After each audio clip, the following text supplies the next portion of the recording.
Australia is full of dangerous wildlife. That's not a surprise at this point. There are venomous snakes, there's danger lurking in every river, giant spiders, constrictors, scorpions, sharks, deadly jellyfish. The question on everyone's minds is, why is Australia so dangerous? Considering that everything in Australia is so metal, while the other regions of the world, like Asia, Africa, and the Americas, they've only got things like venomous snakes and danger lurking in every river and giant spiders and constrictors and scorpions and sharks. Wait, is Australia more dangerous than the rest of the world? The two things that are most likely to get you in Australia aren't the animals, it's dehydration and humans.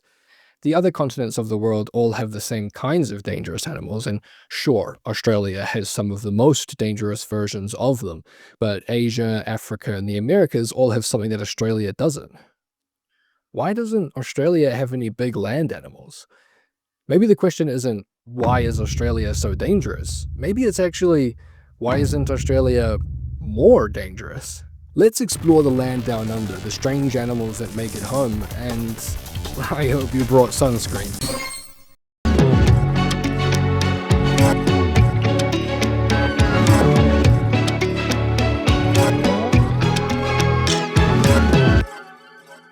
Now, Australia has some very dangerous wildlife. I'm not here to say that it doesn't, especially as someone from New Zealand, the safest place on earth. There's a reason why Steve Irwin was famous for wrangling various animals from Australia, right? But I don't think it deserves the reputation that it has for being more dangerous than other continents, because I don't believe that the ecosystems here are any more dangerous than the ecosystems of Asia, Africa, or the Americas.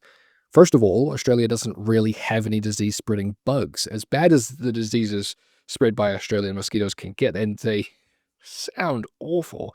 They're very rarely fatal, especially compared to diseases spread by bugs internationally. But that's not what we're here to focus on, because despite the fact that Australia has incredibly dangerous snakes, spiders, and crocodiles, it's completely missing big, dangerous land animals. I know some big Australian animals might be running through your brain right now, but let's look at that a little deeper. The cassowary is a famously dangerous bird from Australia that lives in the Queensland rainforest up here. They absolutely have the capacity to hurt you. The thing is, they're very shy animals. Their first instinct upon seeing a human is to leave you alone unless you do something to make it feel threatened. Most animals are naturally cautious around other animals, and humans, we aren't shaped like other animals, so this kind of goes double for us. We look weird. Imagine a strange-looking animal ran at you and tried to touch your head. You probably wouldn't be stoked about that. So don't go and do the same thing back to other animals unless you want them to react negatively. Almost every injury that a person has received from a cassowary in history has been because a human has done something that made the bird feel threatened, stressed, or someone told tourists it was a good idea to feed the animal that has a beak that can go straight through your hand. I mean, come on folks, that one's easy. There are less than 5,000 cassowaries in Australia, and they all live in this tiny strip of Queensland rainforest right here. The island of New Guinea, on the other hand, right next door, has anywhere up to an estimated 60,000 cassowary living on it, and actually quite a few animals from the Queensland rainforest here are less like Australian animals that live in New Guinea, and more like New Guinean animals that also live in Australia. Want to guess how many recorded fatalities there have been to a cassowary ever? 2. 2 fatalities ever. Compare this to the estimated 500 people losing their lives every year to dangerous encounters with hippos, another 500 from elephants, and an estimated 250 from lions. Again, that is every year. Maybe we should be looking at Africa as the continent with the most dangerous animals. So why? Why do cassowary have such a dangerous reputation? Where is the justice? Alongside them, kangaroos have 2 recorded fatalities in the last century, and dingoes, which are domesticated dogs that adapted to the Australian outback thousands of years ago, they have 1. People do get hurt sometimes by cassowaries and kangaroos, but imagine yourself in the same situation with an elephant. It just doesn't compare. Again, the things that are most likely to get you in Australia are dehydration and humans. So, considering that Australia has dangerous snakes, spiders, and crocodiles, but so do Asia, Africa, and the Americas, why does the world believe that Australia is the dangerous continent? Thing is, I don't think the world does. I'm convinced that this is a Eurocentric story, because to the people going to Australia from Europe a few centuries ago, it, yeah, probably did seem dangerous and bizarre. To those people coming from Europe, a continent which humans have already stripped of most wildlife at this point, the animals in Australia are absolutely strange and deadly. And so this narrative spread around the Western world. If you were to ask someone in Africa if they thought Australia was super dangerous, would they think that Australia is dangerous? In saying that, when European ecologists first landed, they were being accused of lying about the animals that exist in Australia, and that's because the mammals there aren't like the ones found in Europe, Africa, or Asia. To understand why isn't Australia more dangerous, you gotta understand the kind of mammals that run the place.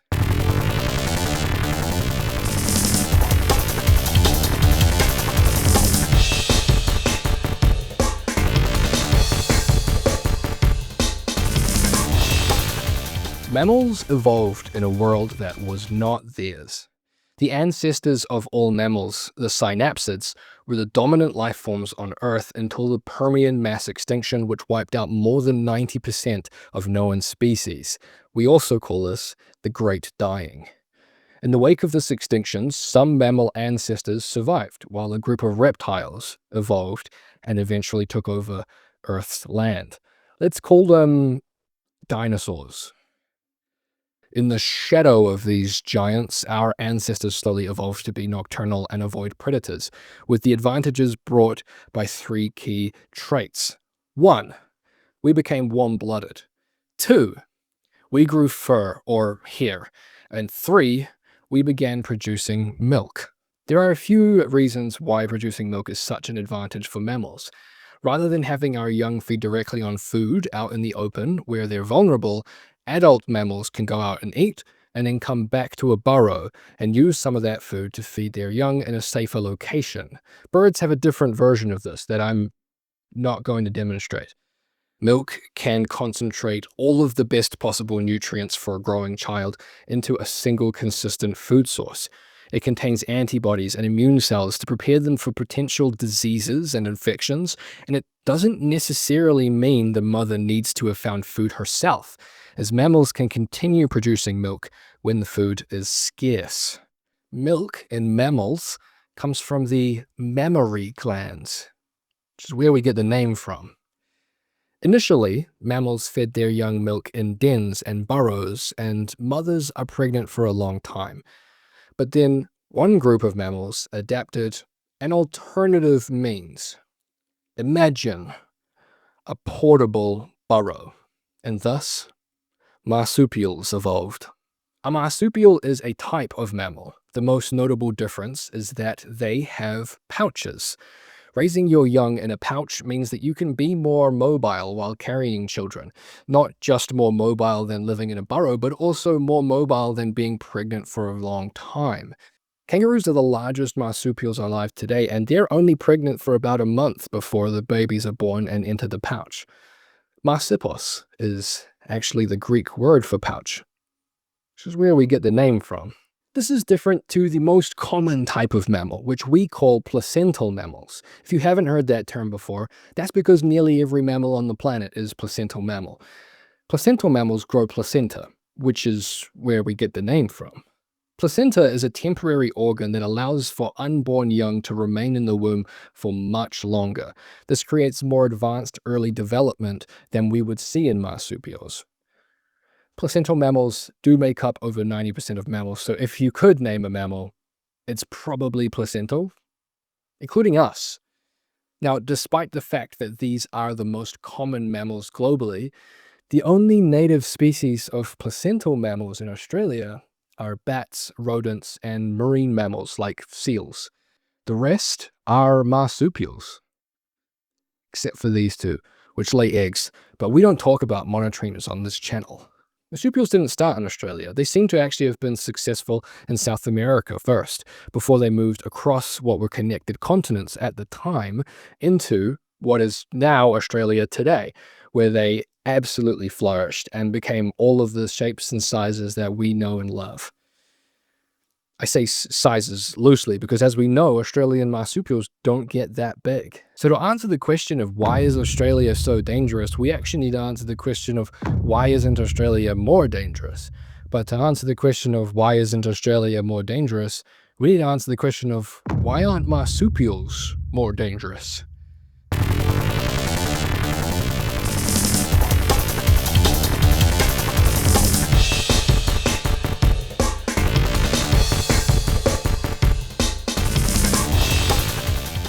One answer is that most of Australia is pretty hard to survive in.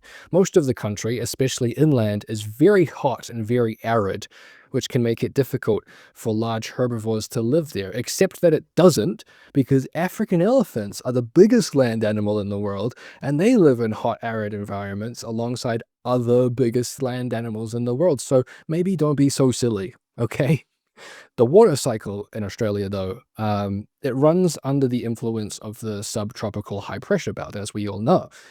This causes a boom and bust rainfall in Australia, where a lot of the continent can be hit by thunderstorms and flooding all at once, or widespread drought. Around 40 to 50,000 years ago, an extinction event occurred in Australia. There seems to have been several significant droughts that occurred in a very short span of time, which this boom and bust rainfall likely contributed to. During this drought period, another thing happened. Humans dispersed across Australia. Globally, on every continent, every island, during any of history's migrations, when new humans arrived, extinction followed. We have evidence that these two things happened around the same time, and that humans hunting and creating small fire burn-offs to prevent huge forest fires probably wasn't the main cause for this extinction event, but more like one of the pressures that were placed on animals already encountering extreme drought. One of the animals that went extinct was the largest marsupial ever known, the Diprotodon. This was a relative of the wombat, except it was around 2 to 3 tons, and there's evidence to suggest that they migrated seasonally, which no living marsupial does. Most big herbivores in Africa will seasonally migrate, though, because it allows for fresh food and water sources. But when those water sources dry up in extreme droughts and humans burn scrubland, animals like the Diprotodon could be migrating towards water and food that just isn't there. Now, there are several ways that nutrients move between ecosystems, particularly more disconnected ecosystems like the ones we find in arid areas, and migrating animals is one of the ways that the nutrients move. So when ecosystems lose their ability to share nutrients between them, they become less resilient, because if something like a drought occurs, then the foundations of that food chain can collapse, and there's no backup arriving from areas unaffected by the drought. And collapse they did. When the ecosystem is less resilient, the foundational species that survive are harder, more resilient plants, such as shrubs, eucalyptus, and, in the case of Australia, woody plants that adapt well to bushfires. These plants are not the most nutritious, and they're also tough to eat, so this results in animals with slower, smaller metabolisms being the best with them, like koalas, which only eat eucalyptus, and oh boy, do they pay the price for that every day. So the Diprotodon fell, but it wasn't the only marsupial to fall with the humans and the drought. The Procoptodon, or giant kangaroo. They were probably the biggest a kangaroo could get without damaging their tendons with every bounce. A problem for them is that the enamel in their fossilized teeth seems to suggest that they relied far more on open water sources like lakes and rivers than modern kangaroos do, which mostly get their water intake through the plants that they eat. So when these drought conditions hit, they lose their water, and when humans arrive, they get hunted, and the species goes extinct. But they weren't hunted only by humans. The marsupial lion, or as I like to call it, the leopard koala, was a carnivorous marsupial apex predator with incredibly large arm muscles and the highest estimated bite force of any mammal pound for pound. Going off of prehistoric scratch marks we found on some Australian cliffs, it's believed that they probably dragged their food up those cliffs or even into trees like leopards do using those big arm muscles. But when their food sources disappear, so do they. And thus, during this extinction event, Australia left behind its giant marsupials. Or at least most of them.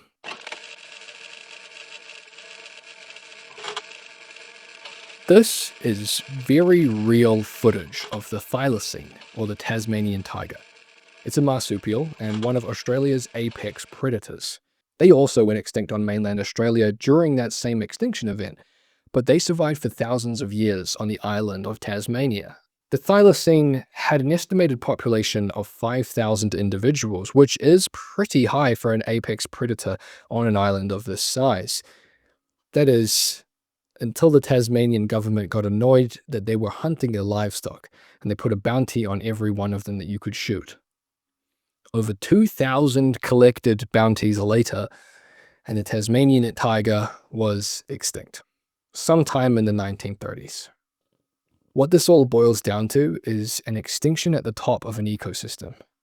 Too much pressure gets applied to these huge animals, or megafauna as we call them, and suddenly the entire top section of an ecosystem collapses, because these animals require more food, and their food can often require them as well, creating this cycle that spirals out of control and leads to extinction. So, the question of why aren't marsupials more dangerous? They were. They were dangerous. They just went extinct. And when Australia lost its megafauna, they left ecosystems in a condition that could make it hard for marsupials to get big again. It's possible to have the largest animals in an ecosystem go extinct in just a few centuries, and it takes millions of years for them to re-evolve. This extinction from drought and humans was only around 40 to 50,000 years ago though, so hey, who knows? Maybe in the future, the kangaroos will get bigger, the wombats will start to leave giant footprints again, and the koalas will rise once more to take their rightful place as apex predators. So, to answer the original question once and for all, why is Australia so dangerous? It's because no matter if you're a human today or the largest marsupial to ever walk the earth, the things in Australia that are most likely to get you are dehydration and humans. Thank you all so much for watching. I'm Ben the Quasi-Ecologist. This is the natural world explored, and until next time, stay curious, friends. Oh, look, I'll make fun of Australia any day. But if I hear someone from like northern hemisphere making fun of Australia,